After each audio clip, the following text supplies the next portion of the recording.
माता, ये आज कैसे वस्त्र पहने हैं? आपके मांग में सिंदूर नहीं है, आपके आभूषण कहाँ हैं? बताओ माता। महाराज आपके कक्ष में भी नहीं है, और ये पूरी अयोध्या इतनी सोनी क्यों है? बताओ माता, कहाँ है महाराज, कहाँ है मेरे पिताश्री? हे भरत, इस भूलोक पर जिसका जन्म हुआ है उसको एक न एक दिन जाना ही है पुत्र।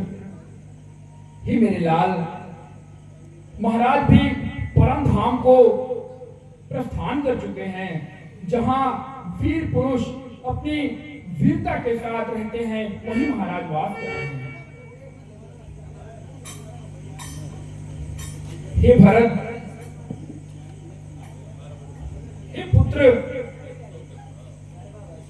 तुम इतने अधीर ना हो।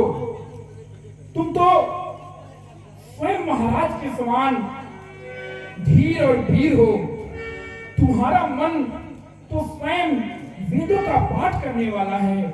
हे मेरे लाल, तुम ऐसे अधीर हो जाओगे तो समस्त अयोध्या का क्या होगा? रास्ते में आते वक्त मेरा हृदय बहुत ही विचलित हो रहा था। वो मेरे सारे दुश्मन, वो मेरे सारे अपशकुन सच हो ही गए। अनहोनी हो ही गई माता, अनहोनी हो ही गई। हे पुत्र, हे भरत, इतने अधीर न हो। अपने आंसुओं को पोंछ लो लाल, और समस्त अयोध्या की जिम्मेदारी तुम्हारे ऊपर है। अब जो विधना को मंजूर था वो तो हो गया है, अब इसमें अधीर होकर तुम कुछ कर नहीं सकते हो। माँ, मैं कितना बड़ा भागा हूँ माँ, जो अपने महान पिता के अंतिम दर्शन भी न कर सका। और पिताश्री, आपने मेरी प्रतीक्षा भी नहीं की। हर जाने से पहले मुझे भैया राम के हाथों ही सौंप जाते।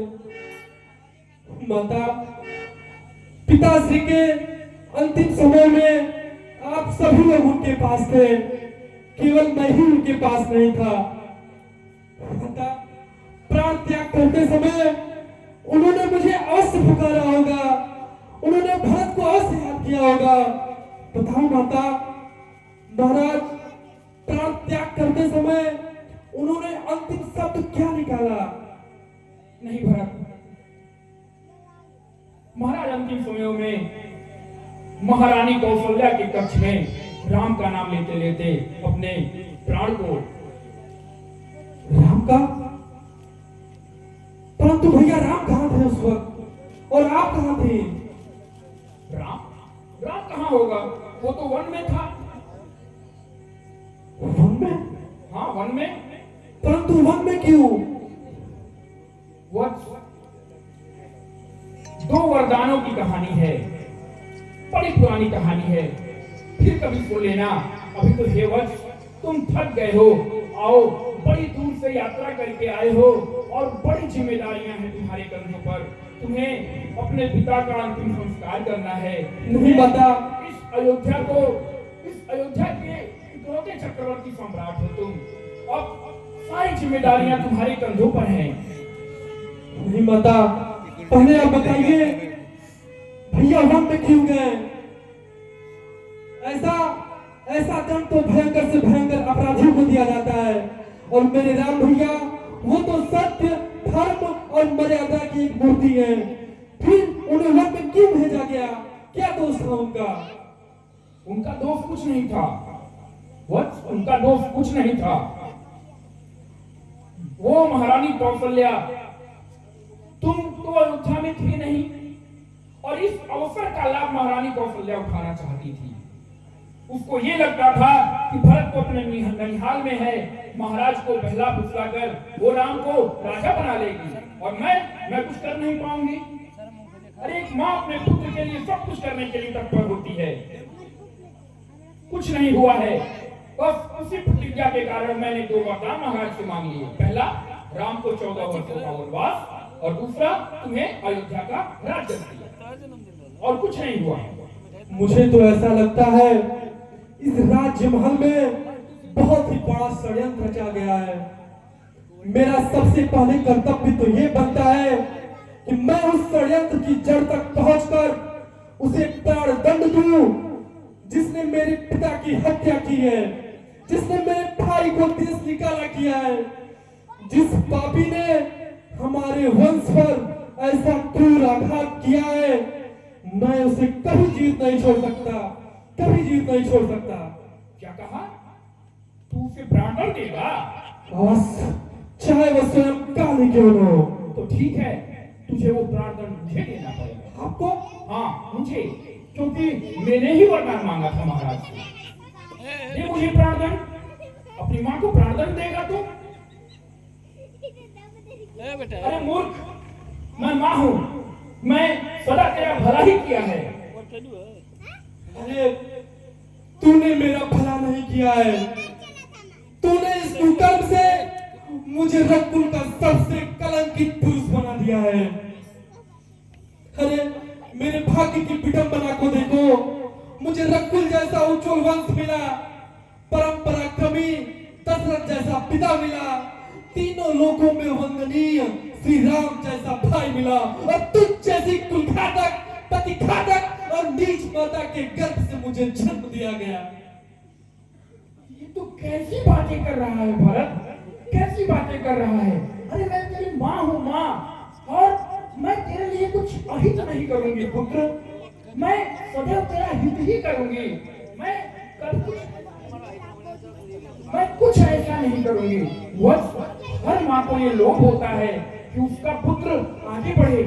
मैं भी माँ हूँ, मुझे भी ये लोभ है कि मेरा पुत्र राजा बने, इसलिए मैंने ऐसा किया है। और तू व्यर्थ की बातें कर रहा है। लोभ ही तो पाप का कारण है। लोभ मनुष्य को तेरी जैसा अंधा बना देता है, जिसे पाप और पुण्य में कोई भेद नहीं दिखाई देता। अरे श्री राम से मनुष्य तो क्या, पशु पक्षी भी प्रेम करते हैं, और तू तो उनसे भी गिरी हुई निकली जो उन्हें घर से बाहर निकाल दिया। अरे तू स्त्री नहीं, मानवता से गिरी कोई राक्षसी है, राक्षसी। अरे वो श्री राम जो तुझे अपनी माता से ज्यादा स्नेह करते थे, वो कौशल्या माता जो तुझे अपनी बहन से ज्यादा प्रेम करती थी, अरे उनके इकलौते पुत्र को मन में भेजते वक्त तेरे मन में तनिक भी पीड़ा नहीं हुई? तेरा हृदय इतना कठोर कैसे हो गया? अरे वरदान मांगते वक्त तेरे मुंह में कीड़े क्यों नहीं पड़ गए? तेरे जीवा के टुकड़े टुकड़े क्यों नहीं हो गए? अरे वरदान मांगने से पहले तू मर क्यों नहीं गई? नहीं भरत, ऐसा मत कहो पुत्र, ऐसा मत कहो। मैं सदैव तुम्हारा भला ही सोचूंगी। तुम इतने व्यथित न हो, तुम चलो, कुछ विश्राम करो और अयोध्या का राज्य संभालो। हे भरत, अधीर न हो पुत्र, मैंने सदैव तुम्हारा हित ही चाहा है, तुम्हारे लिए ही ये सब कुछ किया है, और ये सब कुछ निष्कंटक तुम्हारा है। तनिक सोचो, अगर विधाता को ये मंजूर नहीं होता तो मैंने तो सिर्फ राम के लिए वन मांगा था। सीता और लक्ष्मण तो बिना कुछ कहे उनके साथ चले गए। अब यह अयोध्या का राज निष्कंटक तुम्हारे लिए है। तुम आओ और सिंहासन पर बैठो और इस पूरे अयोध्या के राज्य को चलाओ पुत्र। अब तुम ही सम्राट हो। तरुवर की जड़ें काट तूने, तरुवर की जड़ें काट तूने, पत्तों पर पानी फेरा है, मछलियां जिलाने के खातिर सरोवर से नीर निचोड़ा है। नहीं भरत, नहीं भरत, ऐसा मत बोलो वत्स। अरे मैं तुम्हारी माँ हूँ, माँ, और माँ अपने पुत्र के लिए कभी गलत नहीं कर सकती है। मैं माँ हूँ तुम्हारी। आज के बाद तू मेरी माता नहीं। मुझे जन्म जन्मांतर तक नर्क में रहना स्वीकार है, परंतु तुझे अपनी माता कहना स्वीकार नहीं। नहीं भरत, अगर मेरी आवाज इस लोक से परलोक तक जा रही हो तो पिताश्री आज आप ही सुन लें। आज आपके इस अभागे बेटे भरत ने कैकेयी का त्याग कर दिया है। महारानी कैकेयी, अगर तुम एक स्त्री न होती तो तुम्हारे इस दुष्कर्म के लिए मैं अभी अपने हाथों से तुम्हारे टुकड़े टुकड़े कर देता। पाप की ऐसी जीवंत मूर्ति को जीवित छोड़ देना भी पाप है, परंतु ऐसा करने से कहीं मेरे राम भैया मेरा न त्याग कर दे, इसलिए मैं तुम्हें जीवित छोड़ रहा हूं। लेकिन आज के बाद मैं तुम्हारा एक कलंकित चेहरा कभी नहीं देखूंगा। और जिस कक्ष में मेरा बचपन मेरे पिताश्री के गोद में बीता, आज के बाद मैं इस कक्ष में वापस कभी नहीं आऊंगा।